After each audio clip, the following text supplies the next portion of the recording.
So this past week, I have constructed what I believe to be the best fall fragrance rotation, at least for me. These have worked incredibly well for me this past week. Now that we have some consistently cool weather, we're out of that weird, awkward stage of fall where it's like, you know, 5 o'clock in the evening, it feels like fall, but 12 in the afternoon kind of feels like summer.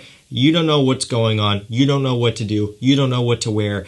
You're freaking out. You can't handle it. Your mind is going crazy. What fragrance do I wear? What clothes do I wear? Do I turn on my heat? Do I turn on my air conditioning? That is long gone, and now it's pretty much just chilly all the time.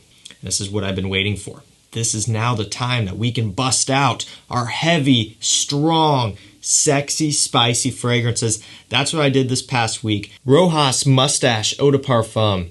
Everyone's favorite. Had to be in here. Love it or hate it, you know, that's your prerogative. I know for me, this is a love all the way, like a hard love, like a super strong, no doubts, no questioning, just like, oh yeah, love. Vanilla, benzoin, and pink pepper are some of the main notes.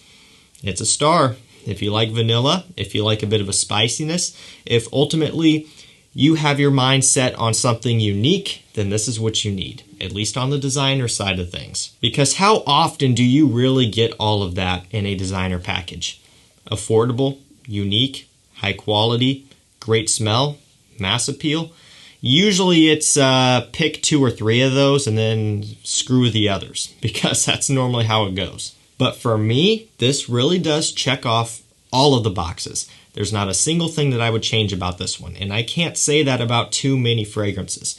At least with most things out there, there may be 1 or 2 things I would change or do differently, but this is just kind of, it hits nail on the head on every mark. Highly recommended if you want to stand out this fall, smell sexy, smell high-end. If you want to feel on top of the world, you want to be rocking some heavy, hardcore stuff, check out Moustache Eau de Parfum. So we do have a niche fragrance up next. I put this one to the test because a full review is coming your way very soon. Amouage Boundless. Tobacco, vanilla, myrrh, and cardamom are some of the main notes.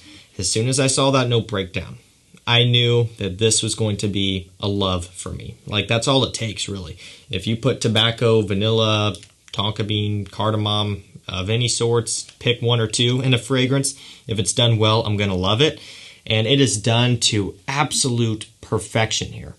And what's so interesting is, even though those notes are used all the time in combination with each other and on their own, this is still different. Like, it doesn't smell like any other tobacco or vanilla fragrance. And what's so different about this one is there's this like honeyed sweetness, like this honey vanillic, ultra syrupy sweetness that you get off the top that I haven't smelled before in anything else. And the way it comes across, when I first smelled this, I was just floored. I'm like, whoa, like I was not expecting that type of effect out of this one. It's rich, it's creamy, it's powdery. That tobacco comes in full force.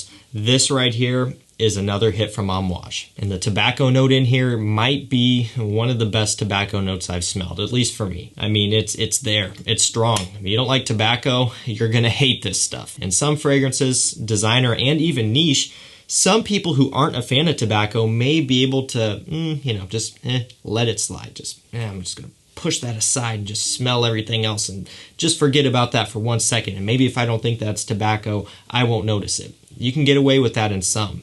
Not here with this one. So if you're a tobacco lover, you got to get yourself all up on this. Like, just grab this, you know, buy it from Twisted Lily, because shout out to them. They sent this out to me. Twisted Lily team. You guys know me very well.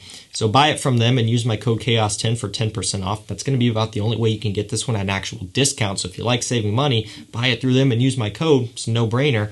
But buy this, and when it comes in, just get yourself on it. You know, just start getting up on it and spray it, and you're going to love it. Next up, Gentleman Eau de Parfum Bois, or Boisé, up next here for day 3. Sandalwood, iris, and cacao are some of the main notes.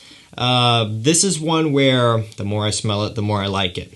Initially, when it first came out, it wasn't my full jam. It wasn't my nice piping hot cup of coffee. Okay, I liked it, but it wasn't to the extent where I really enjoyed it. And at the time, I didn't think I was going to be wearing it all that much, but that has changed over time. And what I can tell you from being into fragrances for a while now is time is one of the most valuable things you have in this hobby. It really is. Over a course of time, your nose is going to change. You're going to change as a person. And believe it or not, as you're changing and going through life and experiencing different things in life, that will also change your taste on fragrance as well. So just keep going at it, keep pushing at it, and you may find that something that you hated or just didn't like in the beginning, you may come around to really enjoying it. And that's what happened to me with Gentleman. Wow. It's great in fall, it's great in winter, but for me, I like it better in fall because there's still like a kind of a freshness. That sandalwood gives it a nice creamy, modern, woody smell, but you still get the iris, kind of a soapy, powdery note in here. I really like it. I think this is awesome. And in the cooler weather, on those chilly days, it's divine. Next up, Ombre Leather by Tom Ford. Leather, amber, and jasmine are some of the main notes. Man, another fantastic one. I love it. I loved it ever since I got my bottle of Ombre Leather 16 in the private blend. For those of you who are unaware, that's where it started. It started in the private blend under the name, the alias, Ombre Leather 16. Why 16? I really don't know, but that's what it was. Then Tom Ford started this whole signature line thing, which I think was very smart, and I'm glad he did because, let's be real, most normal people, you know, who kind of have their finances under control, wouldn't be spending the amount of money on a private blend because they are expensive. And I'm never afraid to admit that. Are they overpriced? In a lot of instances, especially at retail, probably. Unless you're super rich or you just don't care, most people don't want to spend that type of money. Or unless you have a fragrance YouTube channel and you're kind of down the rabbit hole already, then you're lucky. Now don't get me wrong, the signature line isn't cheap either. It's still expensive, but it's cheaper than the private blend. And on discounters, it's even more affordable. So they're making this scent DNA more obtainable. This here is all about the leather. But it's not as strong as something like Tuscan leather, which could be quite offensive or off-putting depending on the person. There's not really too much that's off-putting or dislikable about this, at least in my opinion. Sure, if you don't like leather, you're still probably not going to like this, but it's much more wearable and it's much more designer friendly. And this is a great compliment getter. What's nice is it's going to set you apart because most people, again, aren't going to be spending the money on this, and so it's something that will not only set you apart, but it also has this sexy, leathery, kind of fresh masculinity about it. It smells great, especially in fall. With a little bit of cool, crisp weather, this is a gem. Next up, Nuit Bleu Electrique, the new 2021 release. Not to be mistaken for Nuit Eau Electrique, completely different. Cardamom, lavender, and cedarwood are some of the main notes. Yeah, that's the notes for this. No, I'm not reading off the original Nuit note breakdown, but I kind of just did because it has the exact same note breakdown pretty much. And for me, that is just a whole lot of amazingness because this goes back to that original Nuit DNA, but pumps it right back up again. You've heard it over and over again. The original Nuit is not what it once was, and that is true. I can attest to that as I do own some older bottles. But this here kind of revives that spark because when I smelled this for the first time, and I did do a first impressions on this, I was like, whoa, like this is taking me back to kind of when I first smelled Nuit back when I was first starting out.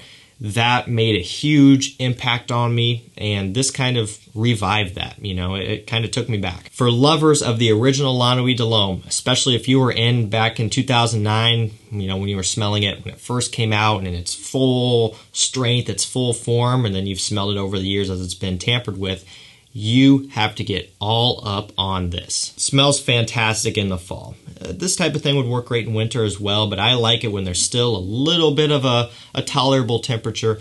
I'm not in a great mood when it's in winter, believe it or not. I just don't like the super freezing cold, especially when it gets super freezing, like, you know, 10, 15 degrees, and sometimes even colder when you factor in wind chill. I'm not in the best mood when I'm outside. A lot of times I may not even wear a fragrance. I'm like, screw this. I don't want to go out there. But in fall, you know, you can put on a hoodie, you can cuddle up with your significant other, you can wear a sexy fragrance, and you can just feel great. That's what this one's for. And last up for the week, 1 Million Lucky. Plum, hazelnut, honey, and ozonic notes are some of the main notes. One of the strangest note breakdowns out there. Okay, it really is. you have a whole bunch of different spectrums coming together here. And that's one thing that really threw me off when this was first launched too. I was looking at the notes trying to figure out if it was going to be something of interest, and I'm like, that just seems really weird. And so I put it off. Put it off. Comments after comments after comments. Years ago on my channel, when my channel was small, but I was still getting a lot of comments saying, oh, what about 1 Million Lucky? Have you checked that out? And eventually I'm like, okay, I gotta check it out. I didn't love it at first, but over time, I have come around to it. And at this point, you know, I'm kind of like, what else is in the line that's really good? Because if you've been keeping up with the Fragcom news, 1 Million Privé has officially been discontinued. I did a full video on this, and I gave away a bottle of 1 Million Privé. So if you're not subscribed, if you've just found the channel, you got to get subscribed. You got to really engage with these videos because I do stuff like that all the time. But if you've been watching the channel for a while and maybe you weren't subscribed and you miss out on that, you got to get subscribed, man, because these giveaways, I'm doing them for you guys because you guys are awesome for watching the videos. And I don't want you to miss out. I don't want you to have FOMO. So get subscribed so you can participate in this stuff. But yeah, anyway, I've got 2 bottles of 1 Million Privé. At this point, there's no way I'm buying more because the prices are just through the roof.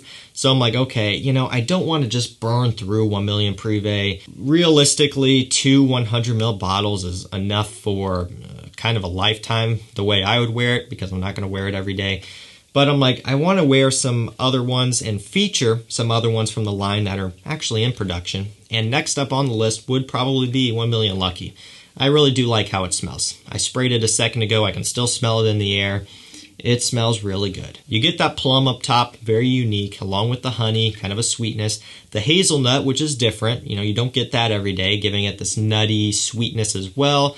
The ozonic notes, which, you know, is used in other fragrances, but normally not with these other notes, kind of gives it this fresh, airy, light type of smell. It's just different, but I really enjoy it. It works great in the fall, perhaps maybe on a bit of a warmer fall day. If it's getting up to about 70 and, you know, you don't want to wear something fresh, but you don't want to wear something too heavy, wear something like this. Alrighty guys, there you have it. That was my fall rotation for this past week. Again, I believe that I have constructed one of the best fall fragrance rotations for the chilly, cool, crisp weather. Feel free to copy this. If you have these, wear them for a week. You know, I found that I was satisfied throughout the entire week with these selections here. There wasn't one day where I was like, oh, you know, maybe I should have worn this instead. You know, I was confident with my choice each day, and I just had a lot of fun, you know, really wearing these this past week. What have you worn this past week? Let me know down below. I will link all these down below to Discounters so you can pick them up or check them out. If you want to get this beautiful work of art, Boundless by Amouage, do get it from our friends Twisted Lily. Use my code CHAOS10, 10% off site-wide, always active, and for a lot of the brands that they carry, that's going to be the only way you can actually get them at a discount. So be sure to take advantage of that code. And if you want some vlogs, behind the scenes content, if you want to chat with me one-on-one in a private group chat, check out the channel memberships. They will be linked down below. That's going to do it for me. Thank you so much for watching. Stay safe, stay healthy. We'll see you tomorrow with another one. Take care.